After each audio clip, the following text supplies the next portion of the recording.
Vous écoutez un podcast de EJR Radio, la radio pour tous.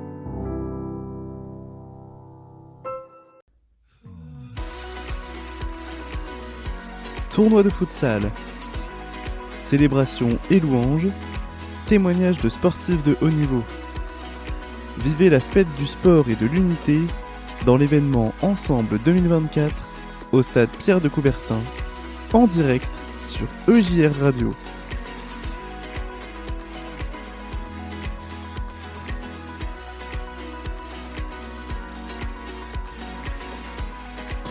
Et oui, nous sommes en direct. Merci à vous d'être toujours aussi fidèles à EJR Radio et d'être avec nous depuis le stade Pierre de Coubertin, alors que je crois qu'il me semble que c'est la finale du tournoi de futsal qui est en train de se dérouler sur notre droite. Et nous, on continue d'avoir bien des invités autour de notre table. Et on a avec nous la coprésidente de la commission de l'aumônerie protestante aux Jeux Olympiques de Paris 2024. Bonjour à toi, est-ce que tu peux peut-être un petit peu plus te présenter en détail pour nos amis auditeurs ? Alors voilà, je m'appelle Anne Schweitzer, je suis permanente d'une mission en France qui s'appelle Agapé France, une mission protestante.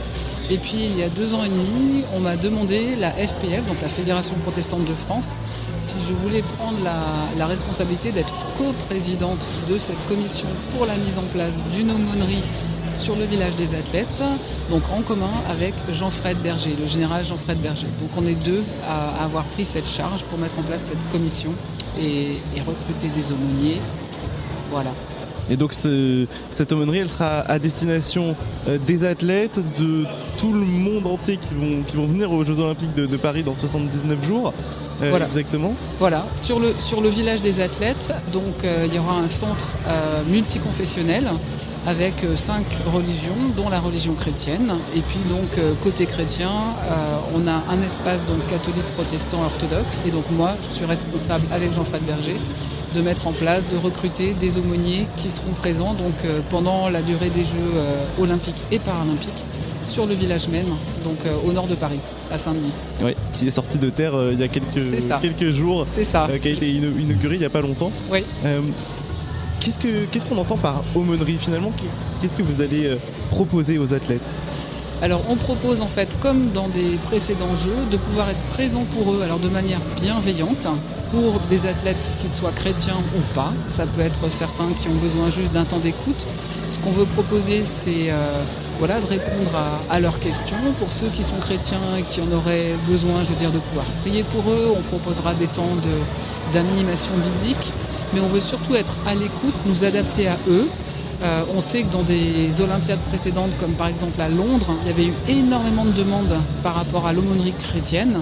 Il y a eu 3000 demandes de rencontres avec un aumônier, donc c'est quelque chose d'important. Souvent les athlètes en fait ont une forte dimension spirituelle et on souhaite répondre en fait à leurs besoins de manière holistique, mais y compris la dimension spirituelle. Mais on est des aumôniers, donc de la même manière que sur un hôpital ou en prison ou ailleurs. Enfin voilà, Oui, on ne fait pas les choses différemment parce que ce sont des sportifs. Non, alors il faut aimer les sportifs quand même. On a conscience en fait que les sportifs, et notamment pendant les Jeux, ont une pression sur eux qui est énorme de la part des délégations, de la part des nations, de la part des médias.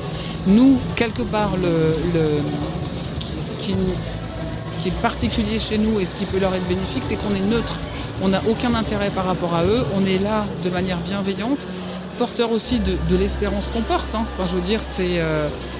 On est chrétien, donc on est chrétien protestant, mais on a le désir en fait de véhiculer en parole, en attitude, en acte peut-être, l'amour de Jésus-Christ aux athlètes qui viendront, quels qu'ils soient, quelle que soit leur foi. Super. Du coup, il y a combien d'aumôniers engagés dans l'aumônerie protestante ? Alors dans l'aumônerie protestante, on sera 36. Et donc on sera répartis, en fait, il y aura des permanences, en fait, on va tourner donc pendant la durée totale des 2 parties des Jeux Olympiques et Paralympiques. Et les aumôniers viennent de différentes paroisses, communautés, c'est des pasteurs, pas pasteurs, comment... Voilà. Alors c'était important l'appel était fait par les JO de Paris ont demandé à la Fédération protestante de France pour le côté protestant. Donc du coup c'était important qu'on puisse dans les aumôniers représenter la variété des églises ou des œuvres qui sont de la Fédération protestante de France. Donc la majorité viennent de là. Et puis on a quelques aumôniers aussi qui viennent d'églises qui sont du CNEF. Donc voilà. Mais la majorité et donc là, beaucoup sont pasteurs, donc hommes et femmes, pasteurs ou en tout cas avec une expérience d'aumônerie ou une expérience pastorale diverse. Okay. Alors, tu parlais de l'engagement, de l'accompagnement. Concrètement, est-ce qu'il y a des exemples qu'on pourrait donner de mise en place d'accompagnement, de comment vous agissez, ou c'est les sportifs qui viennent vers vous, comment ça... Alors normalement c'est les sportifs qui vont venir vers nous, puisque de toute façon on a un devoir donc de ne pas être dans le prosélytisme. Donc je veux dire, sur place dans le village, les délégations sauront qu'il y a ce centre multiconfessionnel avec des aumôneries différentes. Et c'est les résidents, qu'ils soient athlètes ou kinés, le staff qui est autour d'eux, qui viendront vers nous. Mais ils sauront, ça fait partie, ils auront un petit carnet où ils sauront où ça se trouve, etc. dans le village. D'accord. Et c'est vrai que c'est des choses qu'on n'imagine pas, peut-être nous en tant que public, quand on se dit les Jeux Olympiques, c'est une grosse organisation, d'accord, il y a plein de choses qui se font, ok. Mais je suis pas sûr que les gens, et même en tant que croyants, se disent il y a une aumônerie, il y a quelque chose qui est proposé pour les sportifs. Tu le disais, ça se faisait aussi à Londres. Est-ce que tu as un petit peu des retours d'expérience de ce qu'il y a de plus vivre ? Alors, juste à Londres, ce que je disais, la chose qu'on sait, c'est qu'au moins au niveau de l'aumônerie chrétienne, en fait, il y a eu 3000 demandes donc d'athlètes, de personnel qui entourent les athlètes, qui ont voulu rencontrer des aumôniers. Ça fait partie c'est demandé par le CIO, le Comité international olympique, que d'avoir une aumônerie dans les différentes olympiades, qu'elles soient l'été ou l'hiver. Ça fait partie des imposés. Donc voilà. Mais après, je veux dire, il peut y avoir des gens qui viennent en petits groupes, qui veulent un temps de prière ou quoi. Et ensuite, de toute façon, dans la confidentialité, on ne le saura pas. Non, on ne saura pas forcément. Voilà. Mais c'est impressionnant que ce soit le CIO qui demande, qui est ça, qui. Mais je ne sais pas si vous avez entendu tout à l'heure quand la petite nièce de Pierre de Coubertin est intervenue. Tout à l'heure, donc la petite nièce. Voilà, vous étiez en interview. Mais en fait, lui, ça partait aussi. Enfin, il était ami avec des gens qui étaient dans la foi. Et du coup, quelque part, en fait, même le début des Jeux modernes, il y avait quelque chose de la devise même, le plus vite, plus haut, plus fort. Le plus haut était en dernier, d'ailleurs, à l'époque, et avait été donné par un prêtre catholique dominicain. Donc beaucoup de gens ne savent pas, mais il y avait des origines qui étaient quand même liées à la foi chrétienne quelque part.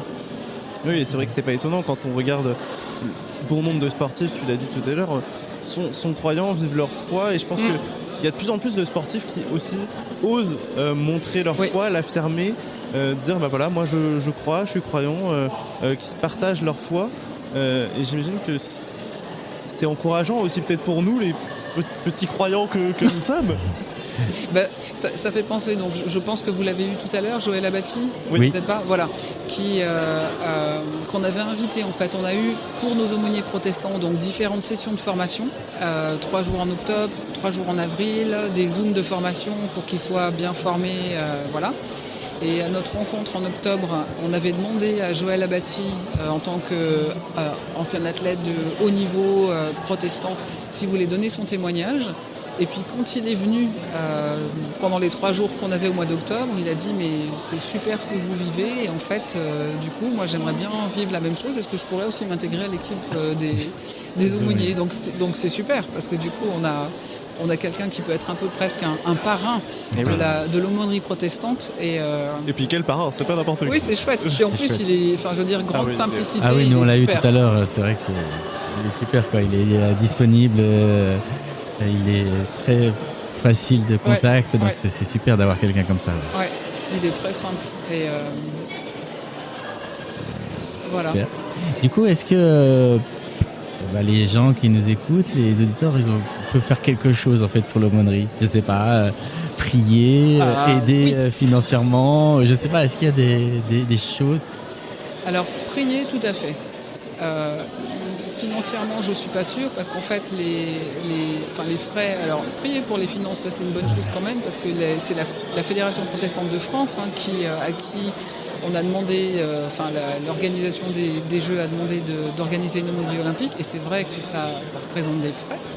Donc voilà, ça serait bien. Mais sinon, de prier vraiment pour ces Jeux en général, mais peut-être pour les aumôniers qui seront sur place, vraiment qu'on puisse avoir cette bienveillance, ce rayonnement, j'allais dire, de l'amour de Jésus, qu'on puisse être. On parle là, il va y avoir tout à l'heure le chant Viens Saint-Esprit, de pouvoir être inspiré du Saint-Esprit pour savoir nous adapter à chacun. Surtout qu'il y aura le défi, c'est pas juste accompagner des athlètes français, mais ça sera des athlètes de toute nation, donc il y aura des choses au niveau de la culture qui vont être différentes de la nôtre, qu'on puisse être, branché sur le Saint-Esprit en même temps, pour être capable de pouvoir être, à l'image de Jésus, à l'image de Jésus et de pouvoir communiquer quelque chose qui soit notre espérance et de les bénir, quoi, vraiment. Et ça, on a besoin de sagesse, on a besoin de force parce qu'il va y avoir des horaires aussi. L'aumônerie va être ouvert, le centre multiconfessionnel sera ouvert de 7h du matin à 23h. Donc voilà, donc la durée des compétitions, ça va faire beaucoup. Voilà, il y aura des roulements, je veux dire, personne ne va faire 16 heures d'affilée sans pause, il y aura des roulements.